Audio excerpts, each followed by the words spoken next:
L'alimentation, aujourd'hui et demain, c'est sur la scène Forum, en partenariat avec Guest Online, la réservation responsable. Bonjour à toutes et à tous.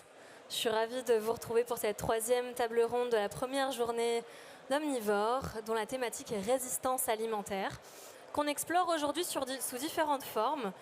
Et je voulais me demander, avant de présenter mes intervenants du jour, en matière alimentaire, comment est-ce qu'on devient résistant? Et qui vraiment décide de quoi? Alors on peut, à l'échelle individuelle, choisir d'aller acheter faire ses courses dans des AMAP, dans des magasins bio. On peut habiter une ville qui opte pour des cantines scolaires où il y a encore des chefs cuisiniers. Ça existe. On peut lancer des campagnes qui martèlent manger au moins 5 fruits et légumes par jour. Ou alors on peut, à l'échelle européenne, décider de dédier la majorité ou la plus grosse partie de son budget à une politique agricole commune. Mais une fois que tout ça est dit, est-ce que c'est suffisant? Est-ce que toutes ces actions, même cumulées, sont suffisantes pour aller vous résister? Comment est-ce qu'on peut encore faire bouger les lignes dans un monde interdépendant et soumis à des règles économiques qui parfois nous dépassent? Je suis Lorraine Petit, je suis journaliste spécialiste des questions alimentaires. Et aujourd'hui, avec moi, je suis ravie de partager la scène avec François Vauglin. Vous êtes maire du 11e arrondissement de Paris. Aurélie Catalo, coordinatrice de la plateforme Pour une autre PAC. Et Éline Etienne, responsable agriculture et alimentation à la Fondation pour la Nature et l'Homme. Merci à tous les trois d'être avec moi. Aurélie Catalo, pour commencer, donc on aura un micro à partager. La politique agricole commune, la PAC, représente la plus grosse part du budget de l'Europe, comme je l'ai dit, 400 milliards d'euros. C'est quoi le principal dysfonctionnement, pour poser les bases, c'est quoi le principal dysfonctionnement de la PAC actuelle? Bonjour déjà. Alors sur le budget de la PAC, déjà, donnons les chiffres qui concernent la France. On en bénéficie de 9 milliards d'euros de subventions par an. Donc c'est un très gros budget qui nous vient de l'Union européenne et qui est dédié à notre agriculture. Et le principal dysfonctionnement, c'est la modalité selon laquelle cet argent est redistribué. Aujourd'hui, les aides de la PAC, elles sont allouées très majoritairement à la surface, c'est-à-dire selon le nombre d'hectares que les fermes détiennent. Et la conséquence logique de ça, c'est que plus une ferme est grande, plus elle a d'hectares, plus elle va toucher de subventions. Autrement dit, une grande ferme, par exemple spécialisée en blé, en maïs, qui peut faire facilement en France 250-300 hectares, va toucher plusieurs dizaines de milliers d'euros de subventions de la PAC par an, là où un maraîcher en bio qui fournit en circuit court, qui a moins d'un hectare, il est à peine éligible aux aides de la PAC, et s'il est éligible, il va avoir 500 euros par an. C'est ça le principal dysfonctionnement, c'est que ça cette allocation principalement au plus gros, quoi. C'est ça, c'est l'unité d'allocation qui est l'hectare et l'absence de conditionnement à ce qui est produit et à la manière dont c'est produit. C'est ce que vous vouliez changer dans la nouvelle PAC avec Pour une autre PAC, et est-ce que vous avez réussi à pousser ce que vous vouliez? Alors non, malheureusement, cette unité d'allocation selon l'hectare et le très faible conditionnement des aides, nous n'avons pas réussi à le faire changer dans la PAC réformée qui va entrer en vigueur en 2023, l'année prochaine. Il y a des améliorations avec quelques conditionnements un peu plus forts en matière d'environnement, mais ça reste marginal par rapport au pouvoir vraiment structurant de notre système agricole et alimentaire qu'ont ces aides à l'hectare. Éline Etienne, au sein de... Donc là, on passe à l'échelle plutôt nationale, quoique, avec aussi des implications internationales. Vous avez participé à un document pour décrypter les conséquences de la guerre en Ukraine sur notre alimentation. À qui est-ce que c'était destiné, ce document, et c'est quoi les principaux apprentissages? Ah, vous l'avez aborté. Parfait. Ouais. Merci. 11 questions, oui, c'est sous forme de un peu questions-réponses pour déconstruire les fake news sur ces questions de guerre et des conséquences. Effectivement, on a fait un travail important avec plusieurs associations, à la fois des associations de solidarité internationale, parce que la première urgence, c'était vraiment la flambée des prix des céréales au niveau international qui mettait en difficulté énormément de pays. Donc c'est pour ça qu'on a consulté et travaillé avec des associations de solidarité internationale, avec des organisations paysannes aussi, puisque si on a le prix des engrais qui explose, comme ça a été le cas, le prix des céréales aussi qui augmente, derrière, c'est des paysans, des éleveurs qui sont en difficulté. Donc on a vraiment essayé d'être, on va dire, des associations pluridisciplinaires et plurialistes pour décrypter ce qui était en train de se passer, avec une urgence aussi, puisque les premières réactions au niveau national et européen, suite à la guerre en Ukraine, ça a été de détricoter des avancées environnementales en disant il va y avoir une pénurie. L'Ukraine et la Russie sont des fournisseurs importants d'engrais et de céréales. Donc la première réaction, ça a été de dire, puisque en Ukraine, les ports qui envoient les céréales sont bloqués, il faut qu'on compense cette partie au niveau du commerce mondial de céréales qui ne pourront plus être exportées. Et donc il faut qu'on détricote les mesures environnementales pour produire plus, pour compenser. Donc ça a été la réponse apportée. Et nous, le décryptage, un des éléments centraux qu'on a montré, c'est que ce diagnostic, il est erroné. On n'a pas une baisse massive de la production et des échanges au niveau international. Le problème, c'est vraiment l'augmentation des prix. Ce n'est pas une insuffisance en termes de volume de céréales. Donc c'était vraiment la première chose qu'on voulait décrypter, que c'était une question de prix et pas une question d'offre. Et ensuite, on voulait aussi montrer que cette guerre, en touchant des pays qui étaient des exportateurs d'engrais et de céréales, il montrait à quel point notre modèle agricole conventionnel était dépendant pour produire d'intrants étrangers, et que ça montrait à quel point il était urgent de changer de modèle et en fait de faire la transition écologique qui était pourtant reculée. Donc voilà les enseignements principaux de ce décryptage. Merci.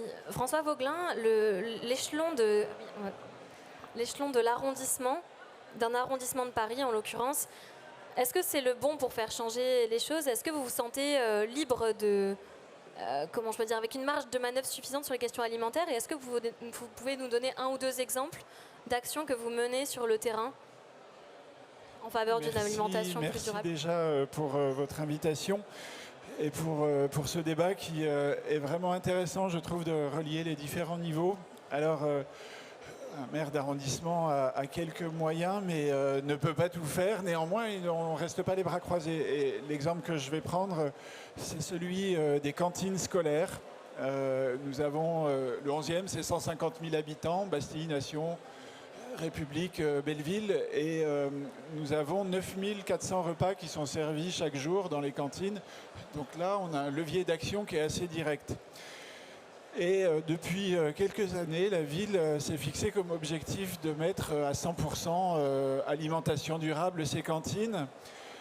Et il y a plusieurs façons de le faire. La façon la plus simple, Qu'est-ce que vous entendez par alimentation durable? Alors, alimentation durable, c'est du bio, des produits labellisés et des circuits courts. Et donc, il y a plusieurs façons de le faire. On peut aller à Rungis, acheter des sacs de carottes râpées avec un label bio dessus, pas se poser la question d'où ça vient. Et puis, rapidement, on aura atteint l'objectif en payant un peu plus cher, et puis c'est tout. Il nous a semblé important de dégager d'abord des marges de manœuvre pour pouvoir avoir plus de moyens financiers, pour rémunérer plus justement les agriculteurs, donc d'un côté, et d'un autre côté, aller voir les agriculteurs pour nouer un lien direct entre les consommateurs parisiens et puis les producteurs. Donc ce que nous avons fait, c'est que déjà nous avons réduit la part carnée pour dégager des marges de manœuvre. Et en mettant 2 repas végétariens par semaine, eh bien, on a déjà commencé à dégager pas mal de manœuvres. À partir de la rentrée des vacances de Toussaint, on passera à une alternative quotidienne dans plusieurs écoles. Donc, premier volet, dégager des marges. Alternative végétale quotidienne dans... C'est ça. Vraiment, ouais. Tous les jours, les enfants auront le choix entre un repas carné ou un repas 100% végétal. C'est ça. Et par ailleurs, lutte contre le gaspillage alimentaire aussi, en servant des demi-portions pour l'entrée, le plat, le fromage et le dessert. Et donc, les enfants qui n'ont pas faim, ils vont prendre une demi-portion plutôt que de jeter. Donc ça, c'est premier levier, c'est essentiel. Il faut dégager des marges de manœuvre parce que l'argent ne tombe pas du ciel. Oui, et d'autant plus qu'avec l'inflation et donc la hausse de matières premières, la hausse de l'énergie, on lit beaucoup que les maires sont pris à la gorge entre le fait de soit la solution, c'est soit répercuter la hausse sur les ménages, soit de réduire la qualité. Comment vous faites pour résoudre l'équation? Absolument. Bah, justement, en dégageant des marges de manœuvre comme ça, et le choix qui a été fait pour cette rentrée scolaire, c'est de ne pas toucher au prix qui, à Paris, commence pour les familles les plus défavorisées à 13 centimes le repas. Donc vraiment, voilà, avec une tarification progressive en fonction des revenus. Donc dégager des marges de manœuvre. Et là, ça nous permet de faire des choses. Il se trouve que par ailleurs, je suis vice-président d'Eau de Paris. Eau de Paris, c'est l'eau du robinet à Paris, et elle est municipale. Et depuis plusieurs années, nous nous sommes engagés dans une logique de protection à la source, comme d'autres grandes villes ont pu le faire, Munich, New York et d'autres. C'est un investissement sur le très long terme qui permet de réduire les intrants, les polluants, enfin les dépollutions, donc l'énergie et les produits chimiques qui servent à faire de l'eau potable. Mais c'est un investissement de très long terme parce qu'il faut aller voir les agriculteurs et les accompagner vers le bio. Dans cette démarche, Eau de Paris nous disait qu'ils avaient du mal à trouver des débouchés pour ces agriculteurs une fois qu'ils étaient passés au bio. Donc je suis allé les voir et puis on a acheté les produits qu'ils fabriquent. Un petit point au passage d'ailleurs qui fait le lien avec le niveau européen, c'est la PAC, puisque maintenant Eau de Paris a obtenu la délégation pour pouvoir donner les aides directement aux agriculteurs qui passent au bio et qui protègent les sources d'eau potable. Voilà, donc c'est tout un système. C'est-à-dire que c'est des personnes qui n'étaient pas pas concernées par la PAC, qui peuvent bénéficier d'aides via Eau de Paris pour continuer et pour se maintenir. Exactement. Donc on a essayé de construire comme ça un écosystème vertueux, le plus vertueux possible, qui crée une économie dans laquelle tout le monde s'y retrouve. Et en fait, le regard des agriculteurs, je vais peut-être prendre un petit peu d'eau, le regard des agriculteurs a changé dans les communes où Eau de Paris prend son eau. Avant, on disait les Parisiens viennent nous voler l'eau, et maintenant, on construit des projets économiques et viables ensemble.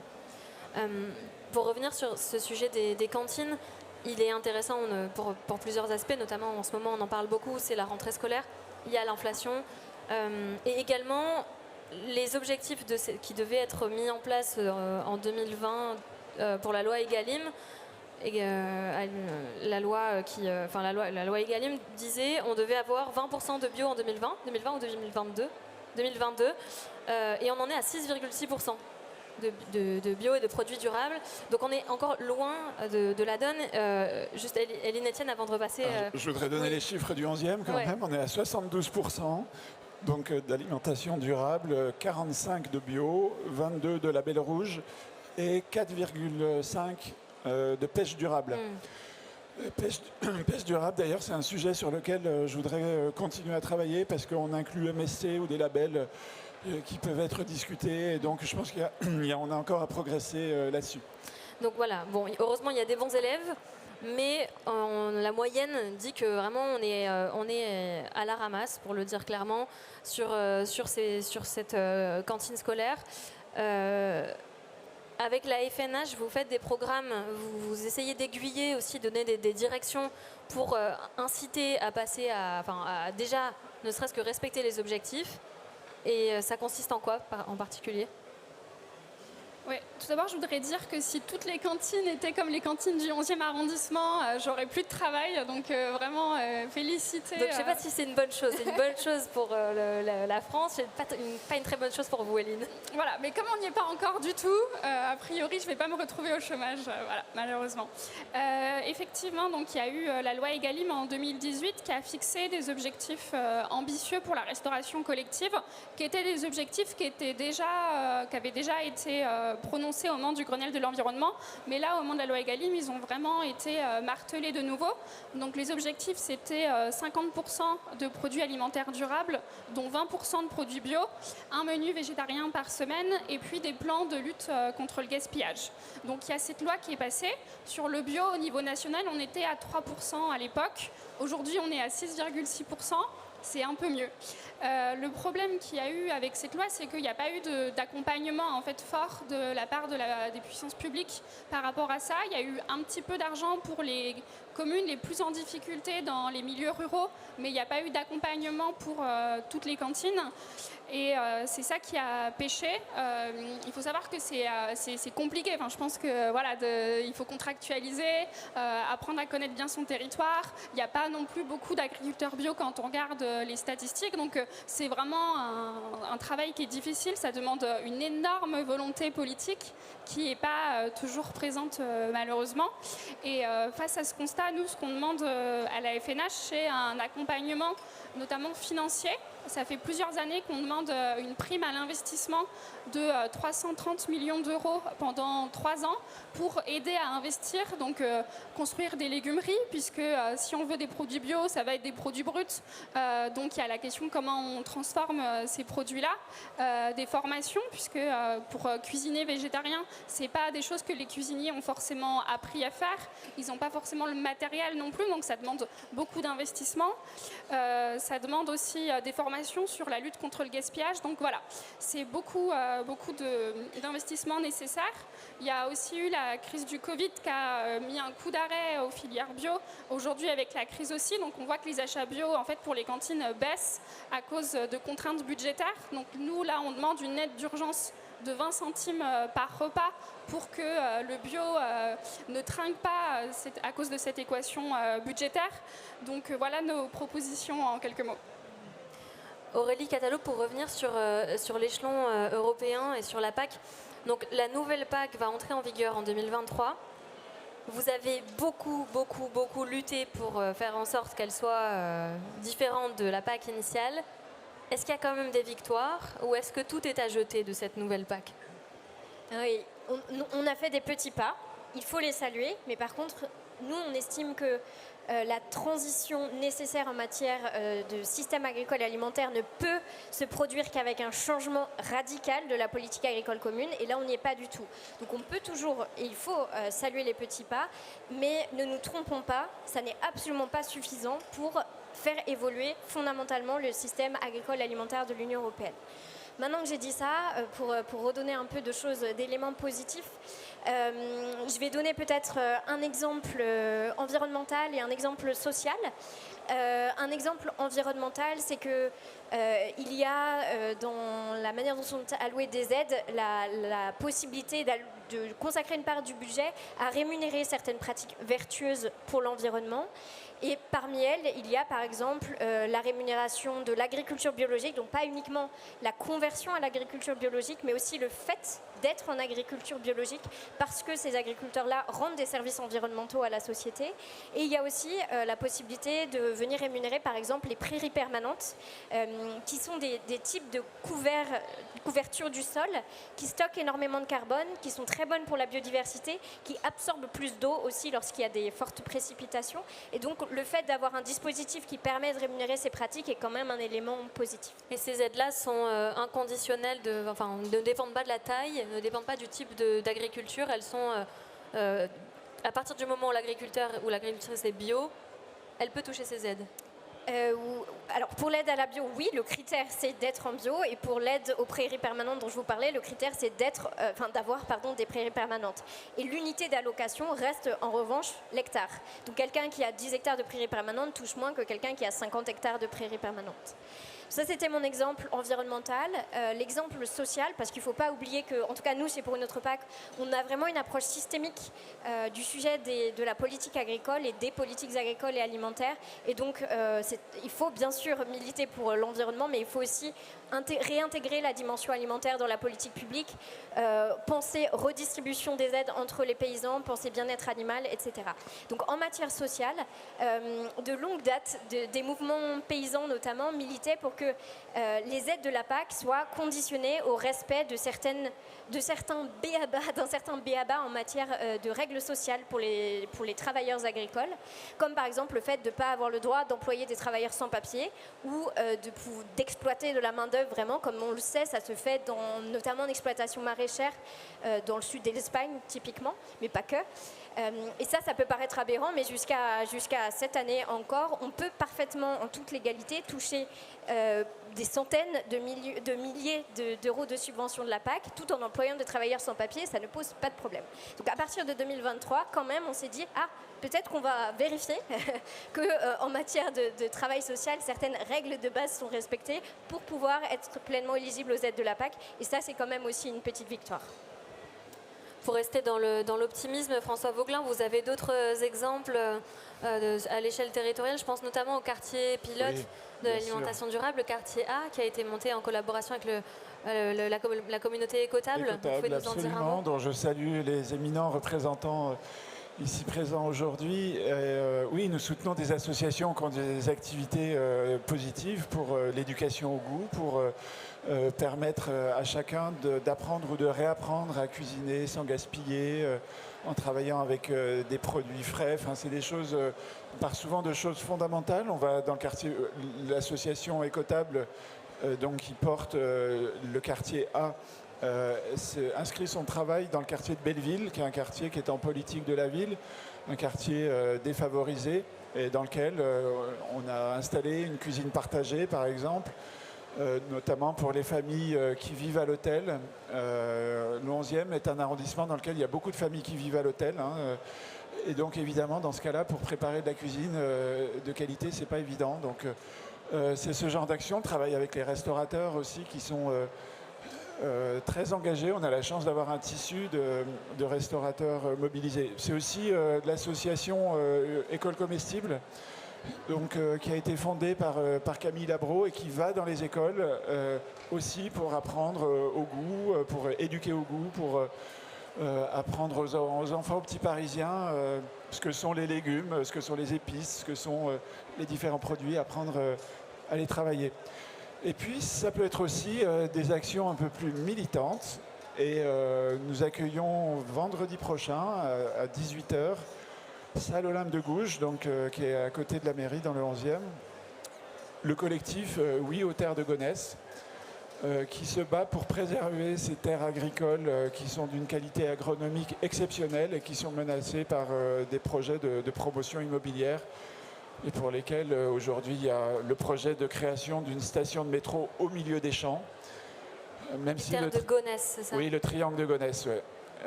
Voilà, donc je suis très content de pouvoir accueillir pour la deuxième fois le collectif. C'est une grande salle, la dernière fois elle était archi pleine, il y avait plus de 1000 personnes.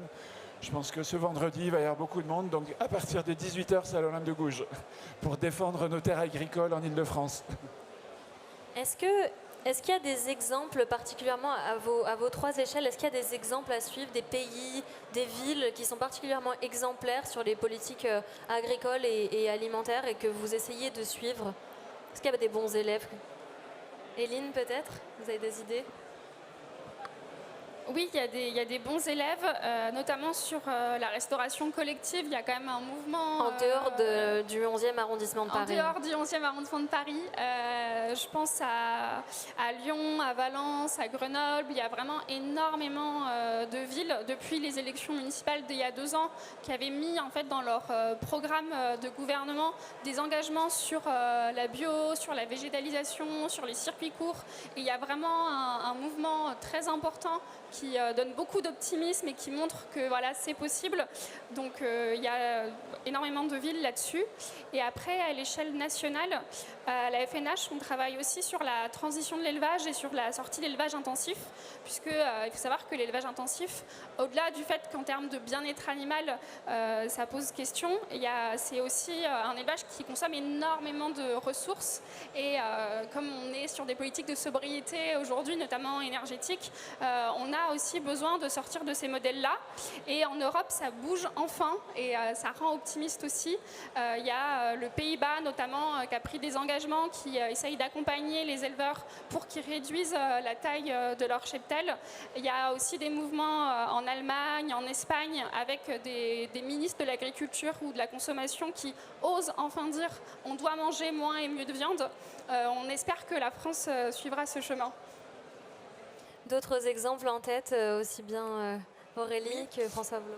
Eh bien, en matière de politique agricole européenne, jusqu'à il y a quelques années, la France était pas mal vue comme, entre guillemets, le champion, c'est-à-dire l'État un peu plus ambitieux, un peu plus en faveur d'une agriculture, somme toute, relativement familiale, pas trop polluante, etc. Et depuis quelques années, on a perdu ce statut-là, on s'est fait doubler, entre guillemets, en termes d'ambition par des États qui, sans doute poussés par des situations plus catastrophiques sur leur propre territoire, sont devenus beaucoup plus progressistes en fait que nous, la France, qui nous accrochons là maintenant à une forme de statu quo. Surtout, il ne faudrait pas risquer de perdre en compétitivité, malgré toutes les conséquences que ça implique en termes de perte de fermes, disparition des fermes, en termes de dégradation de l'environnement, etc. Et donc sur différents enjeux, ça va un peu reprendre ce que disait Eileen, mais par exemple en matière de bien-être animal, traditionnellement les pays scandinaves tels que la Suède sont plus avancés que nous et font davantage d'efforts dans leur application de la PAC. En matière d'environnement, les récentes élections en Allemagne font que aujourd'hui l'Allemagne fait quand même une transition écologique sur son agriculture qui est plus poussée que la nôtre.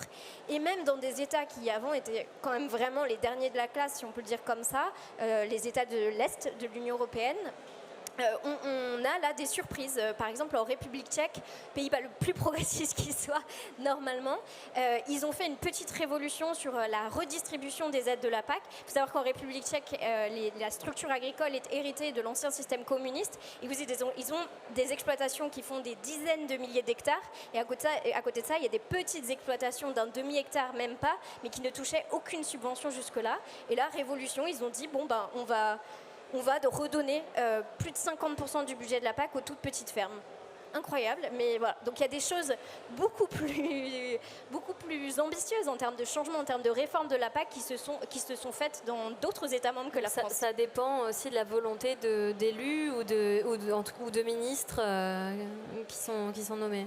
Tout à fait. En fait, dès lors qu'on parle d'une politique européenne, la PAC ou une autre, ce sont quand même essentiellement, là en ce qui nous concerne, les ministres de l'Agriculture de chaque État membre qui vont décider. Et dès lors qu'il y a un ministre de l'Agriculture qui a une conviction, qui a une volonté politique de changer les choses, ça peut se faire relativement facilement. Et François Vauglin, vous avez un modèle que vous suivez en matière de politique à l'échelle d'une ville ou d'un quartier ? Alors en fait c'est difficile parce que les villes qui ont été évoquées en province notamment sont géographiquement toujours plus proches des agriculteurs que le cœur de Paris. Donc remettre de la production agricole au cœur de Paris, c'est aussi le projet qu'aux côtés d'Anne Hidalgo, Audrey Pulvar porte en développement les pariculteurs, donc des petites parcelles au sein de Paris dans lesquelles on remet de la production agricole. Par exemple, dans le 11e, je vais reprendre cet exemple, on fait pousser du houblon sur une piscine et puis il y a une brasserie rue de Charonne qui fait la bière avec. Ça reste une quantité anecdotique, mais elle est très bonne. Et voilà, donc on essaye de s'inspirer évidemment de ce qui est fait dans des villes de province comme celles qui viennent d'être citées. Mais on a inventé un modèle supplémentaire parce que Paris, c'est un peu à part. Un dernier exemple de ce qu'on peut faire pour aller un peu plus loin. En ce moment, on est en travaux dans une des cuisines centrales de la Caisse des écoles toujours, donc des cantines scolaires, pour y installer une légumerie. Parce que c'est bien d'aller voir les agriculteurs, leur acheter des produits, mais encore faut-il pouvoir les travailler. Et les cantines aujourd'hui, elles étaient même plus équipées pour éplucher des carottes et des patates. Donc on fait des travaux pour remettre ce type d'équipement qui permet d'acheter le produit brut et de le travailler directement. Ça revalise non seulement le travail des agriculteurs, la qualité des repas, mais aussi le travail des cantinières, dont le travail n'est plus simplement limité au fait d'ouvrir des sachets de choses juste à remettre en température, quoi. Donc il y a tout un écosystème qui se remet en place. J'ai peu parlé des agriculteurs, mais dans les produits qu'ils font, au début ils faisaient que des lentilles. Bon, on a acheté 7 tonnes de lentilles la première fois, et puis on leur a dit maintenant vous allez vous diversifier un petit peu. Du coup, ils nous font maintenant, par exemple, des pois chiches. Pareil, les cantinières avaient perdu l'habitude de faire tremper les pois chiches parce que quand on les achète en boîte, il n'y a plus besoin de les faire tremper. C'est des petits détails comme ça, mais ça change quand même pour des personnels qui sont, qui ont un travail qui peut être répétitif. Et ces agriculteurs, ils ont investi. Ils ont investi dans une machine pour faire des pâtes, dans un moulin pour faire de la farine. Et donc, ce sont eux-mêmes, enfin, ils reprennent le pouvoir sur ce qu'ils font et le lien avec le consommateur. Je pense que c'est ça le modèle à suivre. Et c'est ça aussi les résistances alimentaires, je pense, on boucle un peu la boucle. Je vais donner la parole au public. Est-ce que vous avez des questions à nos intervenants sur les échelons aussi bien européens que nationaux ou d'arrondissement? S'il y a des habitants du 11e, c'est le moment de parler à votre maire. Bon, le temps que vous pensiez à des questions, moi j'en ai d'autres. J'ai une question que je trimballe depuis le début de ces tables rondes, mais que j'aime bien poser. Si vous étiez aujourd'hui, François Vaugelin, vous êtes maire, mais demain vous serez ministre de l'Agriculture. Imaginez-vous là-dedans, c'est quoi la mesure la plus urgente que vous prenez? La première, la toute première. Et ensuite je vous poserai la même question, Éline et Aurélie Catalo. Alors, je vais peut-être laisser à Éline, la réponse, ou à Aurélie la réponse sur la PAC. Peut-être la première mesure, parce qu'on voit l'été qu'on a passé, c'est de stopper cette folie qui est une fuite en avant en construisant ce qu'on appelle pudiquement des bassines pour pouvoir continuer de l'irrigation, de maïs, de production qui sont plus adaptées au climat et au pays. Et donc pour inciter les agriculteurs à adapter leur production aux nouvelles donnes plutôt qu'à tirer toujours plus sur la planète. Donc pour être plus économe en eau et pour ne pas penser que, enfin pour dire que c'est la fin de l'abondance, quoi. Aurélie Catalo? Oui, bah moi je vais rester sur mon sujet de la politique agricole commune.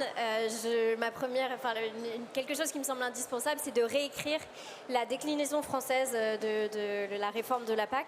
C'est un document que chaque État membre doit rédiger pour expliquer comment il va appliquer la PAC sur son territoire, non pas pendant 1 an, mais pendant 5 ans, de 2023 à 2027. Et on a beaucoup de marge de manœuvre. La copie française actuellement est pas excellente, pour le dire relativement gentiment. Mais elle vient d'être validée et d'être bouclée, non? Tout à fait, mais on a l'immense chance de pouvoir la modifier 1 fois par an. Et cette modification, on peut la préparer dès le début de l'année prochaine. Et donc voilà, si vous me nommez ministre de l'Agriculture au début de l'année prochaine, voilà comment je m'occuperai. Merci Madame la Ministre. Mais donc ce sera, c'est intéressant, ça veut dire que vous avez encore du travail pour les 5 ans à venir. Oui, moi non plus, je suis pas encore tout à fait au chômage. Et que pour une autre PAC peut perdurer malgré le fait que la nouvelle PAC soit sur le point d'entrer en vigueur. Éline Etienne, à la maintenant que vous êtes ministre de l'Agriculture, quelle est la mesure la plus urgente que vous prenez? Ce serait d'organiser des assises avec tous les agriculteurs et les professionnels pour faire la transition sur 2 axes importants. Une conversion massive vers l'agriculture biologique.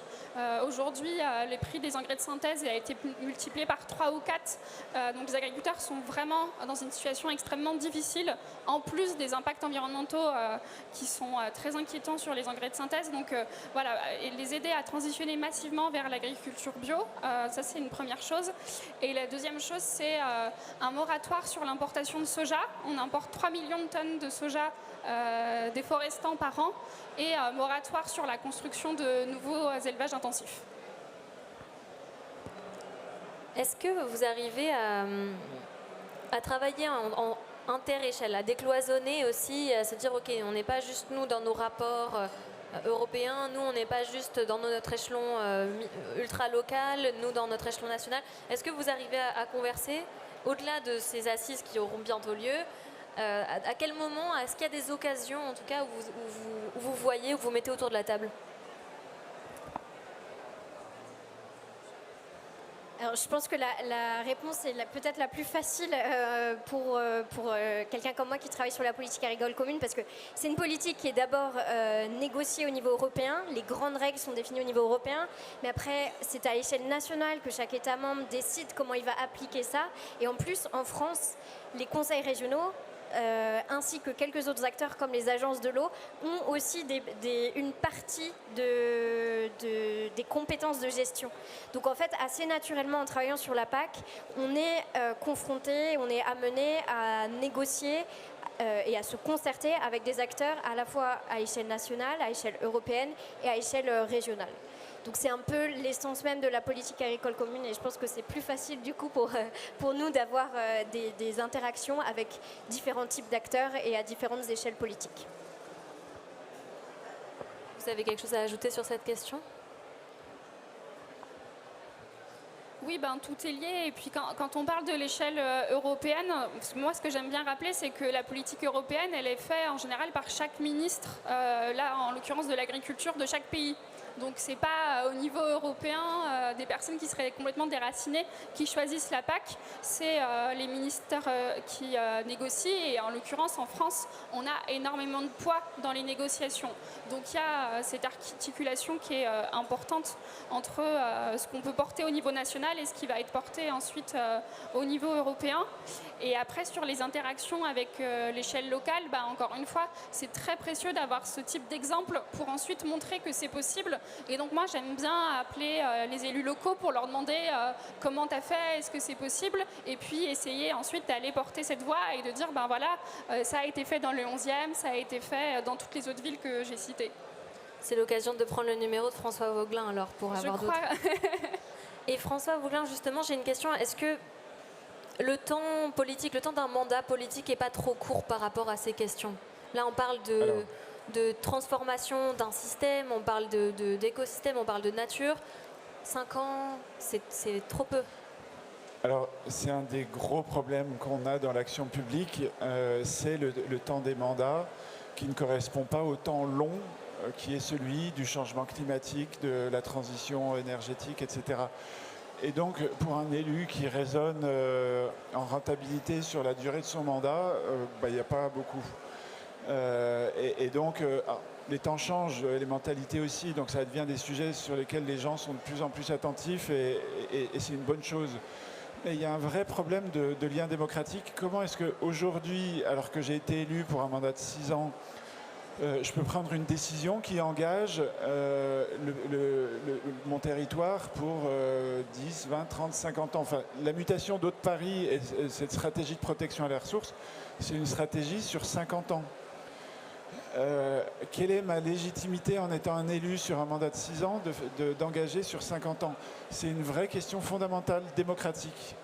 Il faut qu'on arrive à la poser et en discuter pour trouver des leviers, des moyens qui légitiment cette action. Parce que, évidemment, ce qui est dramatique dans toutes ces politiques, que ce soit pour l'alimentation durable, contre le changement climatique, etc., c'est les politiques de stop and go.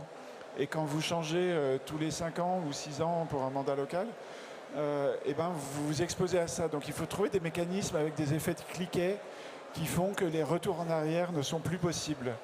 Je pense vraiment qu'il faut qu'il y ait... mais ça doit être l'objet d'un grand débat national pour qu'il y ait un consensus qui se construise sur ce type de choix, parce que les élus ne sont pas forcément les plus légitimes pour engager ou prendre ces décisions sur le très long terme. On voit que les discours, les paroles, elles sont tout le temps là. Mais il y a un problème de passage à l'acte. Voilà. Ou alors, il faut être réélu plusieurs fois. Alors, je ne suis pas sûr qu'il faille souhaiter à quiconque, ni à l'intéressé, ni à la population, d'avoir le même élu pendant 50 ans. Hein. 50 ans, ouais, c'est un peu long, effectivement.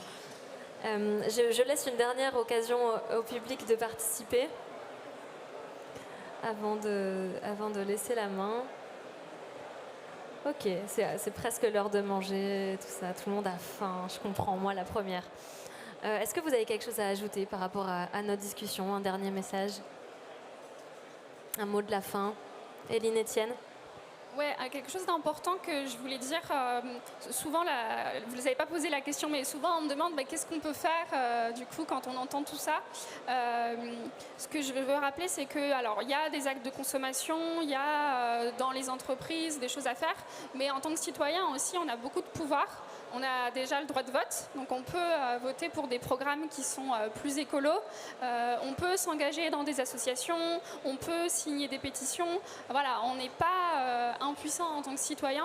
Et voilà, il n'y a pas que les actes de consommation, il y a aussi l'engagement politique et je pense que c'est important de le rappeler. Merci beaucoup pour ce mot de la fin. Merci à tous les trois d'être venus parmi nous ce soir, ce matin d'ailleurs.